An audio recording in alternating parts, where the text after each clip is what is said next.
Hello everyone, my name's Christina and I'm going to be reading you some stories today, but especially I'm going to tell you about one of my most favourite places in the entire world. So,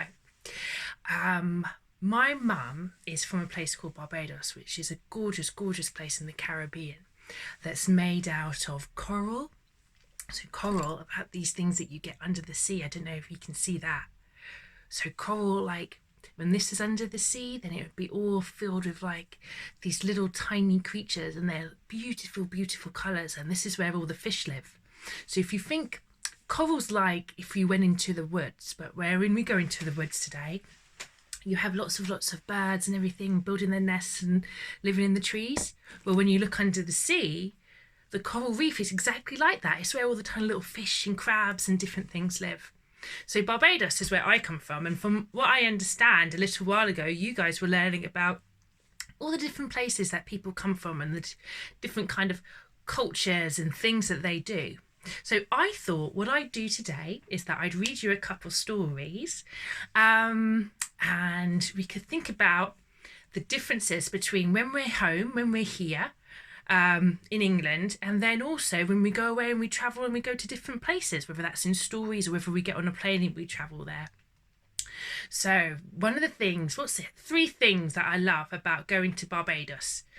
One, as I said, the coral reefs, seeing all of this and the colours and all the fishes. I put my goggles on and my snorkel and I look under the water and I look at all the colours and all the fishes, and it's my absolute favourite thing, especially like on TV as well, watching things about under the sea. I absolutely love that. Anything to do with fish and stuff like that. Let's see. The other thing is Carnival. I absolutely love Carnival. Now, if you don't know what Carnival is when it's like the biggest party of the whole year, where everyone gets together and everyone puts on different costumes and there's music and there's food and you're dancing all day and sometimes up all night, which is probably for the grown-ups, but you never know. So I tell you what, I'm going to show you one of my costumes from Carnival. So not only do you have Carnival in Barbados, which is in the Caribbean, this little group of islands, where the water is really clear and it's really warm because the sun's out all the time. And whether you're in the forest or whether you're walking down the road, the different birds, the different sounds, the different flowers are all really bright and colourful, and it's one of my favourite places. So do you want to see my Carnival costume? I'm going to show you. Okay, here we go. So this is the big front bit. So you're going to see a lot of feathers right now. So this is the bit I'd wear in the front during Carnival. And as you can see, it's lots and lots and lots of feathers. So I'd be dancing around with this on. I don't know if you can see it all in the camera now, but whee, lots and lots of different feathers. And then it also has this bit where lots of colours. And look at all the jewels and all the crystals. So when you're out, and when it's Carnival, so you've got all the sun and you've got all the sea. Sometimes if you're in Barbados or if you're in England, you'd be on the road and everyone's dancing and wearing these costumes and having the best time. And I've actually taken Joshua, who I think's in Mole's class with me because I'm Joshua's mum. So this is one way that we have Carnival. And can you imagine how long it takes to make something like this? To get all these feathers, and you've got to stick all these little bits on. Ooh, look at all the sparklies. See? And then you've got a special costume to wear underneath. And I've got lots of hats like this, actually, where myself and our family have done Carnival. So even Joshua's granny, she's done Carnival as well. But I tell you what, while we read our story, shall I leave this on? I love all the colours. Woo!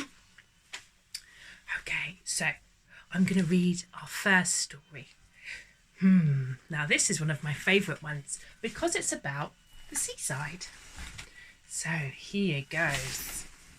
Now this story is called Clean Up, and it's one of my favourites. I like to read this one. So let's see, make sure that we can see all the pictures. So I can't sleep tonight. I'm so excited because tomorrow me and my mum and my big brother Jamal are going on holiday to see Granny and Grampy. It feels as though we've been packing forever, but at last we're ready to go.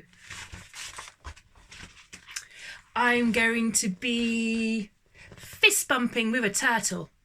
I'm going to be dancing with a dolphin. I'm going to be high-fiving with an octopus. Now, and I'm also going to be surfing the waves like an awesome Imami Wilmot. Now, did you know Imami Wilmot created the first female surfing competition in Jamaica? She was very, very cool, and it's very hard surfing. I know, I've tried. So, as soon as we arrive, I give Granny and Grampy a huge hug.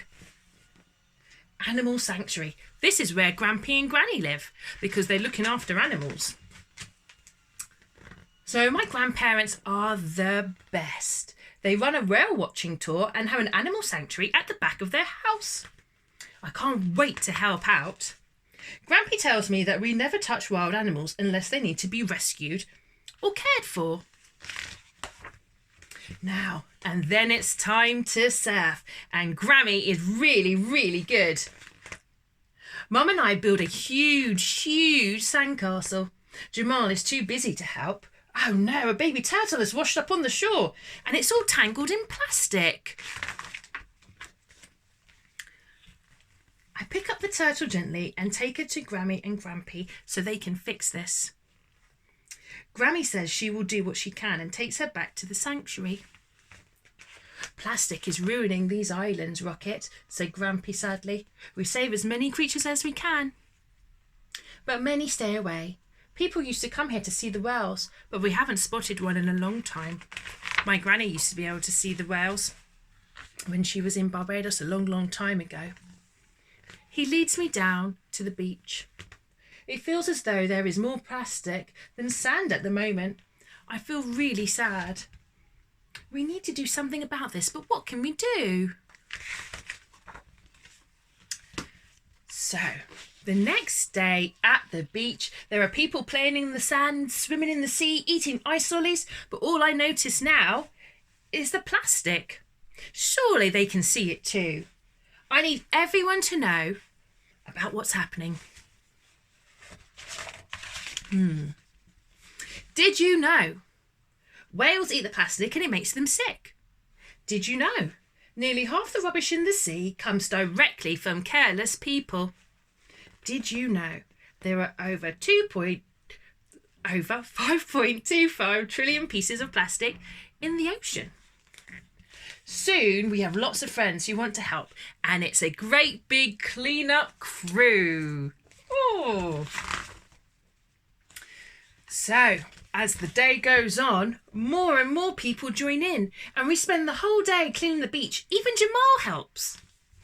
The clean-up crew is absolutely amazing.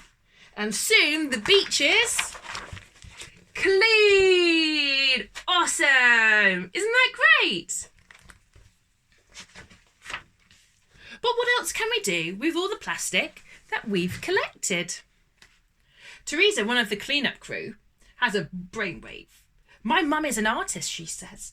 We could get her to make something. Yes, that's such an awesome idea. Teresa's mum makes some awesome bins for the rubbish, and the whole clean-up crew makes the front pages of the TV news. Now, no one will forget why we need to clean up. Everyone on the island wants clean beaches, and everyone on the island wants clean water. And everyone on the island wants to save the sea life and bring back the whales. So the next day, Grammy and Grampy have a barbecue for the whole clean-up crew. The smell of Grammy's special sauce is wafting through the island. My granny has a great special sauce. It's absolutely amazing. And best of all, while everyone is talking and laughing and eating, Grampy and I release the turtle we rescued back into the sea and watch as she swims away. She's all better now. I just know that one day the whales will come back. Did you know that one day you're going to change the world, Rocket? Now that's one of my absolute favourite stories because I love seeing the sea.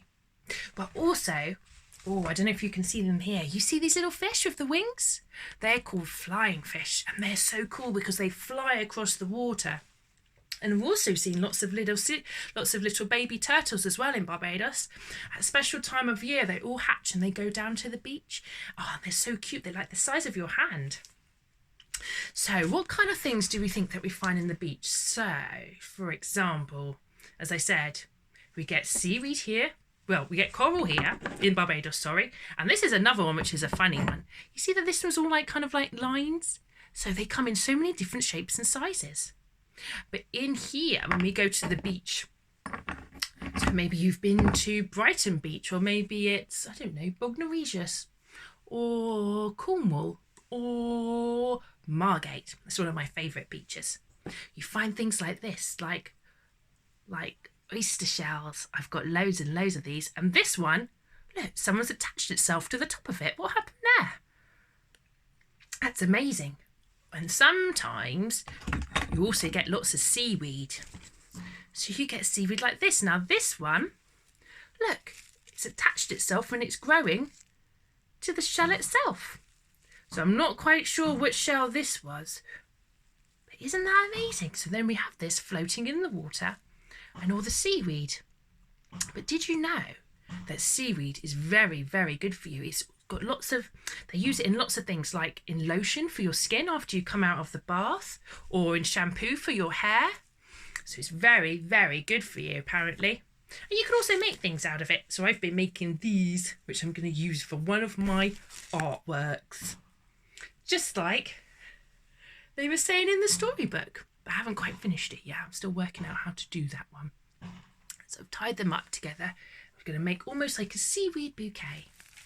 Now, shall I read you another story? So that was a story about the sea and where we come from. So that's some of my favourite things. But then we also have special stories where we come from. So one of the special stories that you get in a place like Barbados is Anansi stories.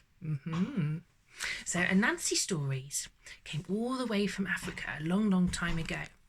And they're stories about this spider who was a spider god, a trickster. And there are loads and loads of stories about the adventures that he's had, because he's very, very clever and he seems to always get away with things. Other times he does get in trouble and he gets told off. But this is a good one, see? So here we have Anansi and the Sky Kingdom. Keep getting my words mixed up. So here we go. So, the world is dark. Without light, the animals couldn't turn, couldn't hunt, or even see their children.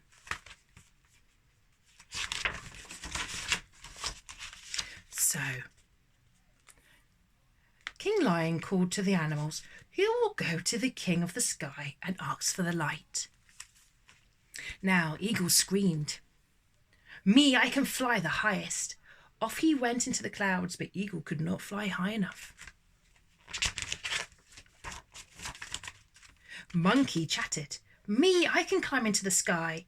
Off he went into the trees, but Monkey could not climb high enough. "Me," boomed the elephant. "Me, me, me," called all of the big animals. But they all failed. They just couldn't get up there. Now, finally, Anansi the spider, he was a tricky fellow, came forward. "Me, I can spin a web into the sky," he said. "You," laughed the King Lion. "No, Anansi, you're too little. You can't do it." "I may be tiny," Anansi replied, "but my friends and I can do anything if we work together." "Ha, ha, ha, he, he. Ho, ho, ho," the animals laughed, but King Lion roared, "Enough! We shall see what Anansi and his friends can do," he said. Now, Anansi called out, "Ant, fly, let's go." Anansi began to weave a web from the earth. It stretched high into the clouds. "Ant, you and I will climb up the web and Fly will join us. You can bite an opening into the sky." "Into the Sky Kingdom," explained Anansi. Up they went, chicka-boom, chicka-boom, chicka-boom, until they reached the clouds. Here we go. Crunch! Ant chewed an opening into the clouds, and the friends crawled up into the Sky Kingdom. They were surrounded by bright light and beautiful colours. Suddenly the king of the sky stood in front of them. "What do you want here?" the king demanded. "We have come from the light, king," said Anansi. "Will you please share it with me so I can share it with the earth below?" "We will share," said the king, "but you must prove that you are worthy. You must first pass 3 tests. "We can pass any test," bragged Nancy. "Tell us what to do."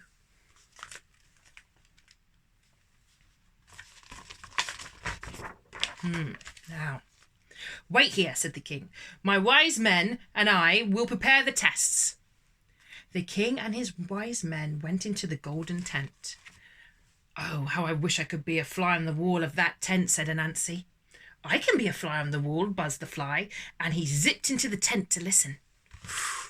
Tricky, tricky, tricky. "So they will ask us to cut down every blade of grass in that huge field over there before sunrise tomorrow," Fly said when he came out. Fly showed them an area the size of a football field.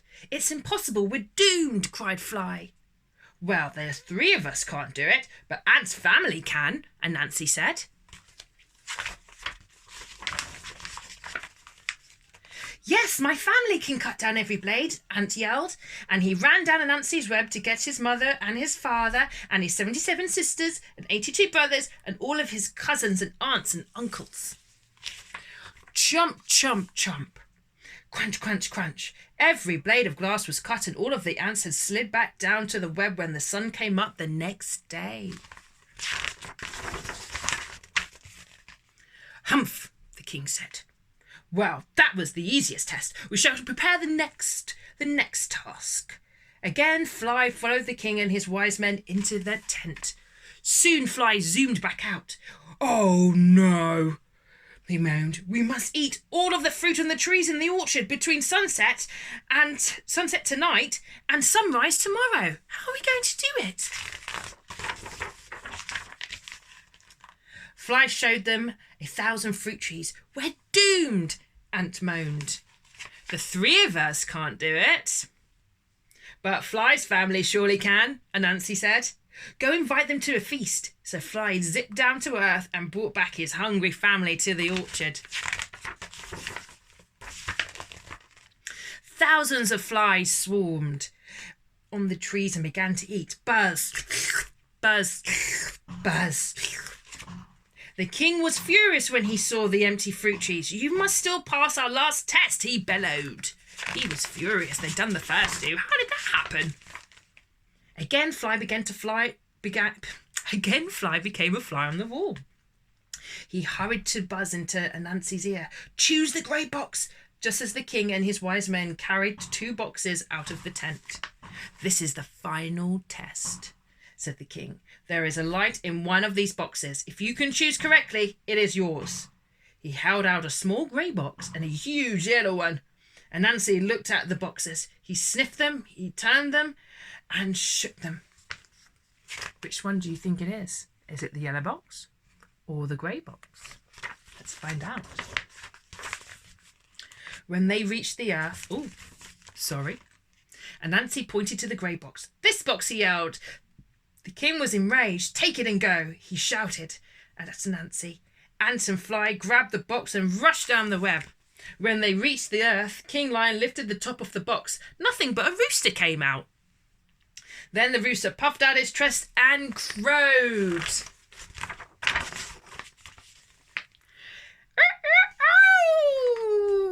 For the first time, the sun rose brightly in the sky. Anansi, Ant and Fly said proudly, "When we work together, we can do anything." The end.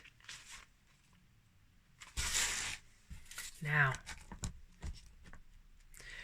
so this story by the author. So while Bobby Norfolk was visiting the town of Kamansi in Ghana in the summer of 1993, a woman told him at 4:30 every afternoon we try to gather together and have a Nancy time.